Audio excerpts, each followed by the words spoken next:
तो कैसे हो प्यारे बच्चों, आज हम पढ़ने वाले हैं हमारी 10वीं कक्षा का पाठ लखनवी अंदाज। आज इस पाठ में हम इस पूरी कहानी को समझेंगे बहुत ही शॉर्ट से शॉर्ट तरीके से और इतने इंटरेस्टिंग तरीके से मैं समझाऊंगा कि आज के बाद आपको इस पाठ को कहीं भी पढ़ने की ज़रूरत नहीं पड़ेगी। तो इस वीडियो को पूरा ज़रूर देखिए दोस्त, और इसमें से आने वाले हर सवाल का जवाब आप चुटकियों में दे पाओगे। तो चलिए शुरू करते हैं। एक दिन लेखक ट्रेन के सेकंड क्लास के डिब्बे में सफ़र कर रहे थे।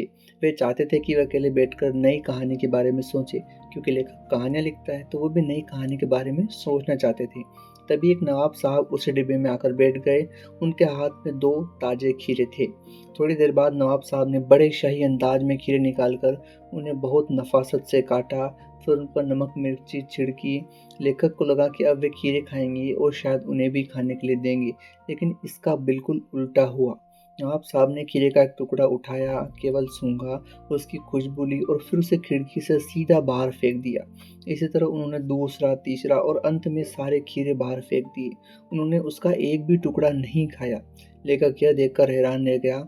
उन्हें समझ में आ गया कि नवाब साहब भूखे तो थे, लेकिन उन्हें डर था कि कहीं किसी आम आदमी के सामने खीरा खाते हुए उनकी नवाबी या फिर उनकी शान जो है वो कम हो जाएगी। इसलिए उन्होंने खीरा खाने के बजाय उसे फेंक देना ही बेहतर समझा। तो दोस्त, इस कहानी के माध्यम से लेखक यशपाल इस घटना के माध्यम से ऐसे लोगों पर व्यंग करते हैं जो दिखावे, झूठी शान, आडंबर में जीते हैं। वे बताते हैं कि केवल बाहरी ठाट बाट से कोई बड़ा नहीं बन जाता, असली महानता सादगी और व्यवहार में होती है।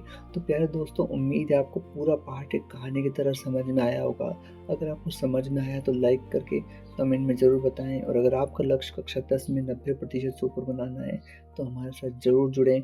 और हाँ दोस्त, हमने नेताजी का चश्मा पाठ पर भी ऐसी एक शानदार कहानी बनाई है। इसके बाद उस कहानी को जाकर ज़रूर देखिए। धन्यवाद।